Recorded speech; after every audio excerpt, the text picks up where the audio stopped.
नमोऽस्तु ते व्यास विशाल बुद्धे पुल्लारविन्दायुगपत्रनेत्र येन त्वया भारत तैलपूर्ण प्रज्वालितो ज्ञानमयः प्रदीपः।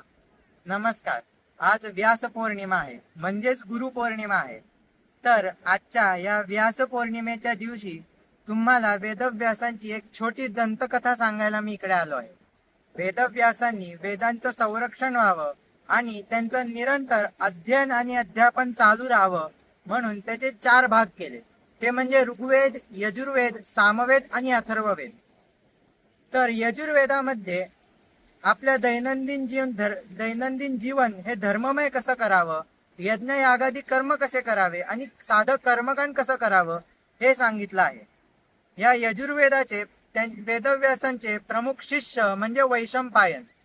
तर एके दिवशी झालं असं की वेदव्यासांच्या शिष्यांनी त्यांना विचारलं की गुरुदेव, हे वेदांचं ज्ञान हे अगदी गूढ आणि विशाल आहे, तर हे ज्ञान सामान्य जीवनांपर्यंत सामान्य लोकांना कळेल कसं?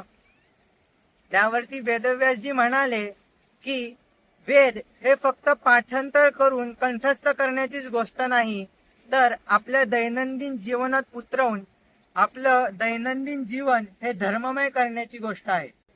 आणि यज्ञ म्हणजे केवळ अग्नीत आहुती देणे नाही, तर आपलं कर्तव्यही आहे। यजुर्वेदाच्या अध्ययनाने आणि त्यातले मंत्र आपल्या जीवनात उतरवल्याने मनुष्याला हे कळून येईल की आपलं दैनंदिन जीवन हे धर्ममय कसं करावं आणि धर्म, अर्थ, काम, मोक्ष या 4ही पुरुषार्थांचं आपल्याकडे कसा संचय करावा। आणि यजुर्वेदातील पहिला मंत्रच आता असा आहे, इखेत वर्जेत्वा वा यवस्थदेव वा सविता प्रार्पयतु श्रेष्ठतमा यकर्मणः। अर्थात हे देवा, आम्हाला पुण्य संचयाच्या आणि समाज कल्याणाच्या ह्या मार्गावर चालू दे, हे कर्म करण्याची सद्बुद्धी आम्हाला देवा तू दे, हेच या मंत्राचा अर्थ आहे।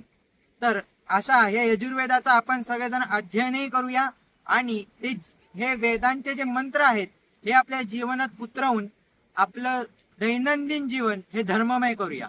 धन्यवाद।